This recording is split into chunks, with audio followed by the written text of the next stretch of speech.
തൃശൂർ ജില്ലയിലായിരുന്നു നാടിനെ നടുക്കിയ സംഭവം അരങ്ങേറിയത്. ചാവക്കാടുള്ള പച്ചക്കറി മൊത്തക്കച്ചവടക്കാരനായ ജോണിയുടെ കടയിലെ ജോലിക്കാർ പതിവ് പോലെ സാധനങ്ങളെല്ലാം കടയ്ക്കുള്ളിലേക്ക് പറക്കി അടുക്കിക്കൊണ്ടിരിക്കുകയായിരുന്നു. ഈ സമയത്തായിരുന്നു ശക്തമായ മഴ പെയ്തത്. മഴ പെയ്ത സമയത്ത് റോഡിൽ കൂടി നിന്ന ആളുകളെല്ലാം പൊടുന്നനെ ജോണിയുടെ കടയുടെ വരാന്തയിലേക്ക് ഓടിക്കയറി. ഈ സമയത്തായിരുന്നു അതിഭീകര ശബ്ദത്തിൽ ഒരു മുഴക്കം കേട്ടത്. നടുങ്ങിപ്പോയ ആളുകൾ കടയ്ക്കുള്ളിലേക്ക് നോക്കിയ സമയത്ത് അകത്തെ സീറ്റിലിരുന്ന് അന്നത്തെ വരവ് ചെലവ് കണക്കുകൾ എഴുതിക്കൊണ്ടിരുന്ന ജോണി മേശയ്ക്ക് മുകളിലേക്ക് മറിഞ്ഞു വീണ് കിടക്കുന്നതാണ് കണ്ടത്. കടയ്ക്ക് പുറത്തുനിന്ന ആളുകളും കടയിലെ ജീവനക്കാരും ജോണിയുടെ അടുത്തേക്ക് ഓടിയെത്തുകയും അദ്ദേഹത്തെ കുലുക്കി വിളിച്ചു നോക്കുകയും ചെയ്തു. എന്നാൽ യാതൊരു അനക്കവുമില്ലാത്ത സാഹചര്യത്തിൽ ജോണിയെ ഉടൻ തന്നെ അവിടെ ഉണ്ടായിരുന്ന ഒരു ജീപ്പിൽ കയറ്റി തൊട്ടടുത്തുണ്ടായിരുന്ന ഒരു പ്രൈവറ്റ് ആശുപത്രിയിലേക്ക് കൊണ്ടുപോയി. ജോണിയെ പരിശോധിച്ചു നോക്കിയ ഡോക്ടർ ഹൃദയസ്തംഭനം മൂലം അയാൾ മരണപ്പെട്ടു എന്നാണ് ജോണിയെ ആശുപത്രിയിലേക്ക് എത്തിച്ച ആളുകളോട് പറഞ്ഞത്. അതുതന്നെയാവും സംഭവിച്ചതെന്ന് നാട്ടുകാരും കരുതി. ചാവക്കാട് മാർക്കറ്റിലെ പച്ചക്കറി മൊത്തക്കച്ചവടക്കാരനായ ജോണിയുടെ അപ്രതീക്ഷിതമായുണ്ടായ മരണം നാട്ടുകാരെ ആകെ ഉലച്ചു. വിവരമറിഞ്ഞ് നാനാഭാഗത്തു നിന്നും ആളുകൾ ജോണിയുടെ വീട്ടിലേക്ക് എത്തി. മരണാനന്തര ചടങ്ങുകളിലേക്ക് കടക്കുന്നതിന് മുൻപായി ജോണിയുടെ മൃതദേഹം കുളിപ്പിക്കുന്നതിനായി അദ്ദേഹം ധരിച്ചിരുന്ന ഷർട്ട് അഴിച്ച സമയത്തായിരുന്നു അതുവരെ കണ്ടിട്ടില്ലാത്ത ഒരു മുറിവ് ജോണിയുടെ മുതുകിൽ അദ്ദേഹത്തിന്റെ മകൻ കാണുന്നത്. ജോണി ധരിച്ചിരുന്ന ഷർട്ട് പരിശോധിച്ചു നോക്കിയപ്പോഴും അതിലും മുതുകിന്റെ ഭാഗത്ത് വട്ടത്തിൽ കുറച്ചിടയിൽ തുണി കീറിയിരിക്കുന്നതായി മകന്റെ ശ്രദ്ധയിൽപ്പെട്ടു. അവൻ ആ വിവരം ഉടൻ തന്നെ ജോണിയുടെ സഹോദരങ്ങളെയൊക്കെ അറിയിച്ചെങ്കിലും ഒരു പക്ഷേ ജോണിയെ ആളുകൾ ചേർന്ന് ആശുപത്രിയിലേക്ക് കൊണ്ടുപോകുന്നതിനായി ജീപ്പിൽ കയറ്റിയ സമയത്ത് ജീപ്പിൽ കുരുങ്ങി തുണി കീറിയതും ശരീരത്തിൽ മുറിവുണ്ടായതുമായിരിക്കാമെന്നാണ് ജോണിയുടെ സഹോദരൻ മറുപടി പറഞ്ഞത്. ജോണിയുടെ സഹോദരൻ അങ്ങനെ പറഞ്ഞെങ്കിലും സംശയം മാറാത്ത ജോണിയുടെ മകൻ ആ ഷർട്ട് തന്റെ മുറിയിൽ ഭദ്രമാക്കി സൂക്ഷിച്ചു വെച്ചു. ഉച്ചയോടുകൂടി ജോണിയുടെ മൃതദേഹം മരണാനന്തര ചടങ്ങുകൾ പൂർത്തിയാക്കിയ ശേഷം പള്ളിയിൽ അടക്കം ചെയ്തു. അന്ന് വൈകുന്നേരവും ജോണിയുടെ മകന്റെ ഉള്ളിൽ ആ സംശയം നിഴലിക്കുകയായിരുന്നു. തൊട്ടടുത്ത ദിവസം തന്നെ ജോണിയുടെ ഷർട്ടുമായി മകൻ തൃശൂർ SP ഓഫീസിലെത്തുകയും ജോണിയുടെ മുതുകിൽ വട്ടത്തിലൊരു മുറിവ് കണ്ട കാര്യവും അതേ തുടർന്ന് അയാളുടെ ഷർട്ട് പരിശോധിച്ചപ്പോൾ ഷർട്ടിലുണ്ടായ കീറൽ കണ്ടെത്തിയതും പോലീസിനെ അറിയിക്കുകയും ആ ഷർട്ട് SP കൈമാറുകയും ചെയ്തു. ആ മകൻ പറയുന്ന കാര്യങ്ങളിലൊക്കെ എന്തൊക്കെയോ ചില വാസ്തവങ്ങൾ ഉണ്ടെന്ന് തോന്നിയ SP ഉടൻ തന്നെ കേസന്വേഷണം കുന്നംകുളം സർക്കിൾ ഇൻസ്പെക്ടറെ ഏൽപ്പിച്ചു. കാര്യങ്ങളൊക്കെ വിശദമായി കേട്ട CIക്കും ജോണിയുടെ മരണത്തിൽ എന്തോ ചില അസ്വാഭാവികതകൾ തോന്നി. അപ്പോഴേക്കും ആ വിവരം നാടാകെ പരന്നിരുന്നു. ജോണിയുടെ മരണം പോലീസ് സൂക്ഷ്മമായി അന്വേഷിക്കണമെന്നാവശ്യപ്പെട്ടുകൊണ്ട് ചാവക്കാട് മേഖലയിൽ ആളുകൾ ഒരു ആക്ഷൻ കൗൺസിൽ തന്നെ രൂപീകരിച്ചു. ഒടുവിൽ മൃതദേഹം പുറത്തെടുത്ത് പോസ്റ്റ്മോർട്ടം നടത്താൻ തീരുമാനമായി. വിദഗ്ധരടങ്ങുന്ന ഡോക്ടർമാരുടെ സംഘവും ഫോറൻസിക് ടീമും ജോണിയുടെ മൃതദേഹം പള്ളിയിൽ നിന്ന് പുറത്തെടുക്കാൻ പോകുന്നുവെന്നറിഞ്ഞുകൊണ്ട് ചാവക്കാട് മേഖലയിലുള്ള ആളുകളൊക്കെ തന്നെ പള്ളിയുടെ പരിസരത്ത് തടിച്ചുകൂടി. പോസ്റ്റ്മോർട്ടം നടത്തിയ സർജന് ജോണിയുടെ ശ്വാസകോശത്തിനുള്ളിൽ നിന്നും ഒരു വെള്ളാരം കല്ല് കിട്ടി. വെള്ളാരം കല്ല് ഒരു സൂചനയാണ്. സാധാരണ രീതിയിൽ നാടൻ ബോംബുകൾ ഉണ്ടാക്കുമ്പോൾ വെള്ളാരം കല്ല് അതിനുള്ളിൽ വെച്ച് കെട്ടാറുണ്ട്. പോസ്റ്റ്മോർട്ടം നടത്തിയ സർജൻ ആ വിവരം CIയെ അറിയിച്ചു. ശ്വാസകോശത്തിനുള്ളിൽ നിന്ന് വെള്ളാരം കല്ല് കിട്ടിയ സ്ഥിതിക്ക് ഒരു നാടൻ ബോംബാക്രമണത്തിൽ ജോണി കൊല്ലപ്പെട്ടതാകാമെന്ന് പോസ്റ്റ്മോർട്ടം വിദഗ്ധൻ റിപ്പോർട്ട് നൽകി. റിപ്പോർട്ട് കിട്ടിയതും CI അടങ്ങുന്ന സംഘം ജോണിയുടെ കടയിലെത്തി വീണ്ടും ഒരു അന്വേഷണം നടത്താൻ തീരുമാനിച്ചു. കടയൊക്കെ വിശദമായി പരിശോധിച്ചെങ്കിലും അവിടെ ഒരു നാടൻ ബോംബാക്രമണം നടന്നതിന്റെ യാതൊരു ലക്ഷണവും ഇല്ല എന്നായിരുന്നു പോലീസിന്റെ പ്രാഥമിക നിഗമനം. പോലീസ് സംഘം അരിച്ചു പറക്കിയിട്ട് പോലും ഒരു ബോംബാക്രമണത്തിലേക്ക് നയിക്കുന്ന യാതൊരു തെളിവുകളും ആ കടയ്ക്കുള്ളിൽ നിന്ന് കണ്ടെത്താനായില്ല. ജോണിയുടെ പോസ്റ്റ്മോർട്ടം റിപ്പോർട്ട് ശരിക്കും പോലീസ് സംഘത്തെ കുഴപ്പിച്ചു എന്ന് തന്നെ പറയാം. കേസ് ഫയൽ ഒന്നുകൂടി വിശദമായി പഠിച്ച പോലീസ് സംഘം ശരീരത്തിലുള്ള മുറിവും ഷർട്ടിൽ കണ്ട ദ്വാരത്തിനും ഒരേ അളവാണെന്ന് മനസ്സിലാക്കിയതോടുകൂടി ആ ഷർട്ട് വീണ്ടും തിരുവനന്തപുരത്തെ ഫോറൻസിക് ലാബിലേക്ക് ഒരു പരിശോധനയ്ക്കായി അയച്ചു. ഫോറൻസിക് ലാബിൽ നിന്നും ഞെട്ടിക്കുന്ന റിപ്പോർട്ടായിരുന്നു പുറത്തു വന്നത്. ഷർട്ടിലെ ദ്വാരത്തിന് ചുറ്റും ഈയത്തിന്റെ അംശമുണ്ട്. .22 കാലിബറിലെ ഒരു വെടിയുണ്ടയ്ക്ക് ഉണ്ടാക്കാൻ കഴിയാവുന്നത്ര ദ്വാരമായിരുന്നു ആ ഷർട്ടിലും മുതുകിലും ഉണ്ടായിരുന്നത്. നാടൻ തോക്കിലുപയോഗിക്കുന്ന വെടിയുണ്ടയിൽ ഈയത്തിന്റെ അളവ് കൂടുതലായിരിക്കും. ജോണി വെടിയേറ്റാണ് മരിച്ചിരിക്കുന്നതെന്ന് ഇതിൽ നിന്ന് വ്യക്തമായി. പക്ഷേ പോസ്റ്റ്മോർട്ടം നടത്തിയ ഡോക്ടർമാർ വെടിയുണ്ടയെക്കുറിച്ച് യാതൊരു കാര്യവും സൂചിപ്പിക്കാത്തതുകൊണ്ട് വെടിയേറ്റാണ് ജോണി മരിച്ചിരിക്കുന്നതെന്ന് പൂർണ്ണമായും ഉറപ്പിക്കാനും കഴിയില്ലായിരുന്നു. വെടിയേറ്റുള്ള മരണമാണെങ്കിൽ ഉറപ്പായും പോസ്റ്റ്മോർട്ടത്തിൽ ജോണിയുടെ മൃതദേഹത്തിൽ നിന്നും ആ വെടിയുണ്ട കണ്ടെത്തേണ്ടതാണ്. ഇവിടെ അങ്ങനെയൊരു സംഭവം ഉണ്ടായിട്ടില്ല. ഇനി വെടിയുണ്ട ജോണിയുടെ ശരീരത്തിൽ നിന്നും പുറത്തു കടന്ന് എവിടെയെങ്കിലും തെറിച്ചു പോയതാണെങ്കിൽ അത് കണ്ടെത്തേണ്ടത് പോലീസാണ്. അങ്ങനെയൊരു കാര്യം കണ്ടെത്താൻ പോലീസിന് കഴിഞ്ഞിട്ടുമില്ല. അത് മാത്രവുമല്ല, ജോണിയുടെ ശരീരത്തിൽ ആകെ ഒരു മുറിവ് മാത്രമായിരുന്നു ഉണ്ടായിരുന്നത്. വെടിയുണ്ട അകത്തേക്ക് കയറിയ പാട് മാത്രമേ ഉണ്ടായിരുന്നുള്ളൂ. അത് പുറത്തു പോയെങ്കിൽ അങ്ങനെ ഒരു മുറിവ് കൂടി ജോണിയുടെ ശരീരത്തിൽ ഉണ്ടാകേണ്ടതാണ്.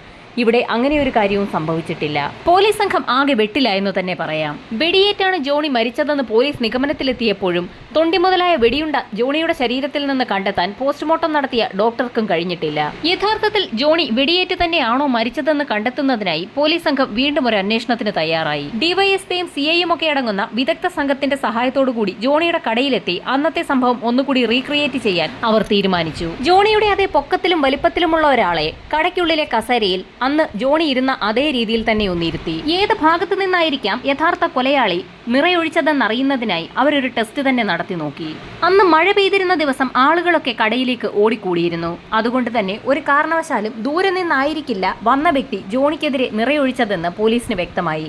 വളരെ അടുത്തു നിന്ന ആരോ ഒരാളാണ് ജോണിയുടെ പുറത്തേക്ക് വെടിവെച്ചിരിക്കുന്നത്. കടയുടെ വരാന്തയിൽ നിൽക്കുന്ന ഒരാൾക്ക് മാത്രമേ നിറയൊഴിക്കാൻ കഴിയുകയുള്ളൂ.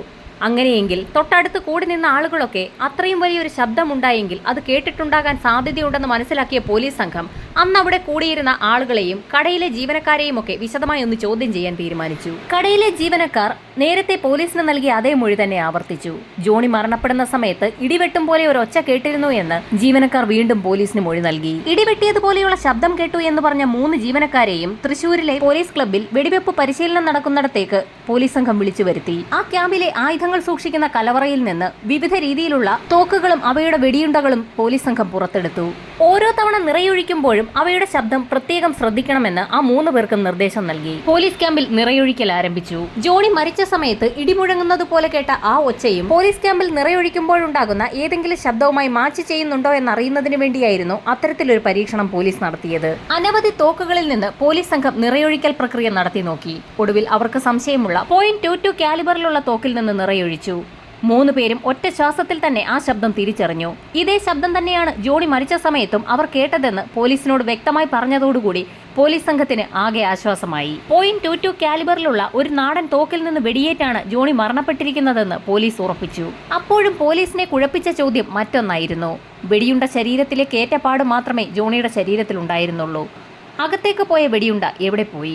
പോലീസിന്റെ നിഗമനം ശരിയാണെങ്കിൽ ആ വെടിയുണ്ട മറ്റെവിടെയും പോയി കാണില്ല. അത് ജോണിയുടെ ശരീരത്തിൽ തന്നെ ഉണ്ടാകും. അങ്ങനെയെങ്കിൽ ജോണിയുടെ മൃതദേഹം ഒരിക്കൽ കൂടി റീപോസ്റ്റ്മോർട്ടം നടത്തേണ്ടി വരുമെന്ന് SP അടങ്ങുന്ന സംഘം തീരുമാനിച്ചു.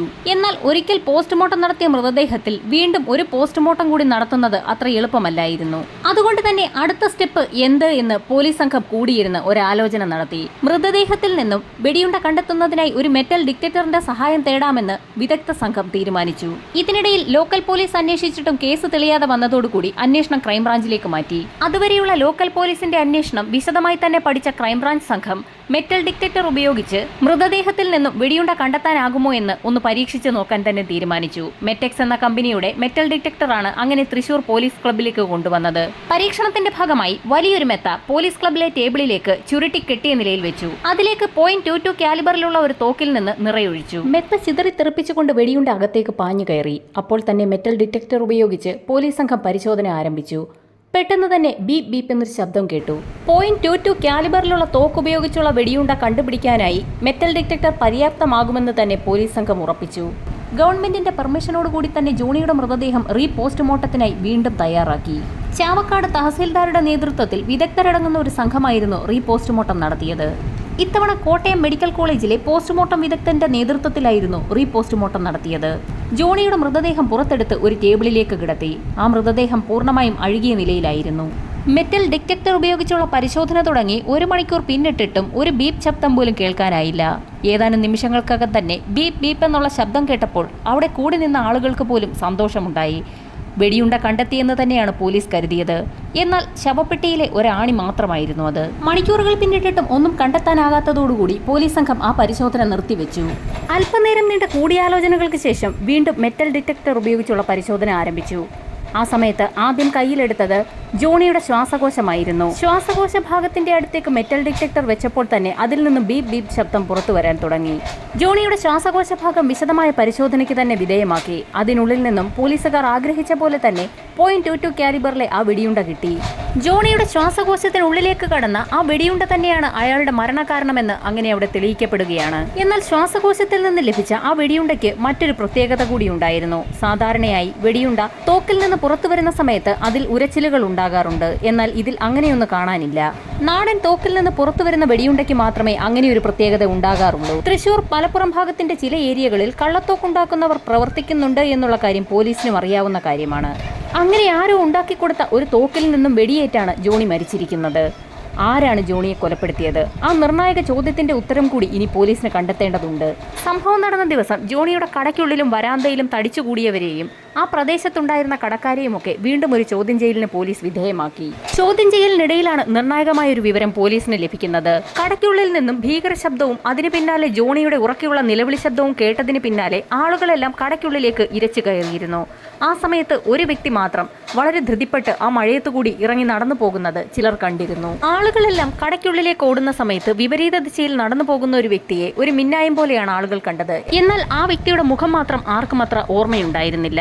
അങ്ങനെ കടയ്ക്കുള്ളിൽ നിന്ന് പുറത്തേക്ക് പോയ ആളിനെ കേന്ദ്രീകരിച്ച് പോലീസ് അന്വേഷണം ആരംഭിക്കുന്നതിനിടയിലാണ് നിർണായകമായ മറ്റൊരു വിവരം കൂടി ലഭിക്കുന്നത്. സംഭവം നടക്കുന്നതിന് ഏതാനും ദിവസങ്ങൾക്ക് മുൻപ് അപരിചിതനായ ഒരു വ്യക്തി .22 കാലിബറിൽ ഉപയോഗിക്കുന്ന വെടിയുണ്ട തിരക്കി ആ പ്രദേശത്തൊക്കെ എത്തിയിരുന്നു.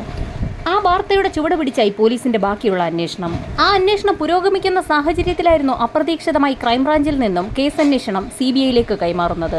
ഗവൺമെന്റിന് മേൽ അത്രയേറെ പ്രഷർ ഉണ്ടായിരുന്നതുകൊണ്ടാണ് അന്വേഷണം ക്രൈംബ്രാഞ്ചിൽ നിന്ന് CBIയിലേക്ക് കൈമാറിയത്. ക്രൈംബ്രാഞ്ച് സംഘം കണ്ടെത്തിയ വിശദമായ റിപ്പോർട്ടുകളുടെ അടിസ്ഥാനത്തിൽ തന്നെയായിരുന്നു CBIയും അന്വേഷണം ആരംഭിച്ചത്. യഥാർത്ഥത്തിൽ വെടിവെച്ച വ്യക്തി ആര് എന്ന് കണ്ടുപിടിക്കുന്ന ജോലി മാത്രമേ CBIക്കുണ്ടായിരുന്നുള്ളൂ. എന്തിനാണ് അയാൾ ജോണിയെ വെടിവെച്ചത്? അവർ തമ്മിൽ എന്ത് പ്രശ്നമാണുള്ളത്? ഇതായിരുന്നു CBIക്ക് മുൻപിലെ നിർണായക ചോദ്യങ്ങൾ. ജോണിക്കാരെങ്കിലും ശത്രുക്കളുണ്ടോ എന്ന് അന്വേഷിക്കുന്നതിന്റെ ഭാഗമായി ജോണിയുടെ ബന്ധുക്കളെയും തൊട്ടടുത്തുള്ള അയൽവാസികളെയും ഒക്കെ തന്നെ CBI വിശദമായ ചോദ്യം ചെയ്യലിന് വിധേയമാക്കി. എന്നാൽ ബന്ധുക്കളുമായും സുഹൃത്തുക്കളുമായും അയൽക്കാരുമായും ഒക്കെ വളരെ നല്ല ബന്ധം പുലർത്തിയിരുന്ന ഒരാളാണ് ജോണിയെന്നാണ് അന്വേഷണത്തിൽ തെളിഞ്ഞത്. അങ്ങനെ ആരുമായി ശത്രുതയില്ല എങ്കിൽ ഉറപ്പായും ബിസിനസ്സിൽ ജോണിക്ക് ശത്രുക്കൾ ഉണ്ടായിരിക്കാമെന്ന് CBI വിലയിരുത്തി. ആ അന്വേഷണം ചെന്നെത്തിയത് ചാവക്കാട് തന്നെ പച്ചക്കറി മൊത്തക്കച്ചവടം നടത്തുന്ന ഒരു വ്യക്തിയിലേക്കാണ്. ജോണിയുടെ ബിസിനസ്സിലെ വളർച്ച കണ്ട് അസ്വസ്ഥത തോന്നിയ അയാൾ ജോണിയെ കൊല്ലാൻ തീരുമാനിക്കുകയായിരുന്നു. അയാൾ പച്ചക്കറികൾ വിൽക്കുന്നതിലും വിലക്കുറച്ചായിരുന്നു ജോണി കടയിൽ സാധനങ്ങൾ കച്ചവടം ചെയ്തിരുന്നത്. അതിൽ ദേഷ്യം തോന്നിയ ആ വ്യക്തി ജോണിയെ ഇല്ലാതാക്കാൻ തീരുമാനിക്കുകയായിരുന്നു. CBIയുടെ ചോദ്യം ചെയ്യലിൽ പച്ചക്കറി കച്ചവടക്കാരൻ എല്ലാ കുറ്റങ്ങളും സമ്മതിച്ചു. അയാളുടെ നിർദ്ദേശത്തോടുകൂടി ഒരു വാടക കൊലയാളിയുടെ സഹായത്തോടുകൂടിയായിരുന്നു ജോണിയെ വകവരുത്തിയത്. പച്ചക്കറി കച്ചവടക്കാരന്റെയും വാടക കൊലയാളിയുടെയും അറസ്റ്റ് പോലീസ് രേഖപ്പെടുത്തി. കേസ് കോടതിയിലെത്തി വിചാരണ ആരംഭിക്കുകയും ചെയ്തു. ചീഞ്ഞഴുകിയ ഒരു മൃതദേഹത്തിൽ നിന്നും മെറ്റൽ ഡിറ്റക്ടർ ഉപയോഗിച്ച് ഒരു വെടിയുണ്ട കണ്ടെത്തുന്ന സംഭവം ഇന്ത്യയിൽ തന്നെ ആദ്യമായിട്ടാണെന്ന് കോടതി വിലയിരുത്തി. ഡോക്ടർ ഉമാദത്തിന്റെ നേതൃത്വത്തിലുള്ള സംഘമായിരുന്നു അത്തരത്തിൽ വലിയൊരു കേസ് തെളിയിച്ചത്. കേസന്വേഷണം നടത്തിയ എല്ലാ ഉദ്യോഗസ്ഥരും കോടതിയുടെ പ്രത്യേക പ്രശംസയ്ക്ക് പാത്രമായി. സമാനതകളില്ലാത്ത പഴുതടച്ച അന്വേഷണമായിരുന്നു ചാവക്കാടെ പച്ചക്കറി കടക്കാരന്റെ കൊലപാതകവുമായി ബന്ധപ്പെട്ട് പോലീസ് നടത്തിയത്.